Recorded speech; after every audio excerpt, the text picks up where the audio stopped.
Today we are taking a look at these monster truck goodie bags. You're gonna get 48 of them. I'm gonna tell you everything you need to know about them. These are absolutely really nice. I love the printing on this, so let's take a closer look right over here.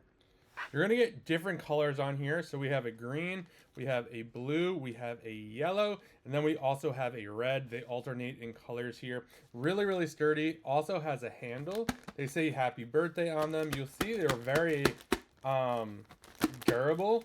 They're not tearing at all when you do that. Like the fact that it has a handle. That's kind of what it looks like on the inside in there. So it has white. This is going to be great for race theme parties, truck birthday parties, game, general boys parties, even girls if you like. The bags are about 9.8 by 6.5 inches. This is kind of what they look like. These can hold a good bit of candy.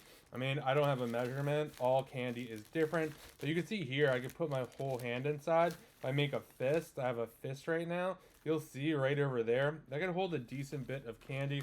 You're not gonna have to worry about weight limits with these. I mean, like I said before, these are super durable. They're not going anywhere. I do like the fact that they have a handle. I like the fact that they're different colors as well. I mean, these are gonna be a huge hit. You're gonna get 48 of these in total as well. Just really well designed. Both say happy birthday on them as well, which is really nice. So if you are looking for some great party favor bags for a truck party, racing party, anything like that, definitely check these out. And a huge thanks to the brand for sending this over so I could do this review.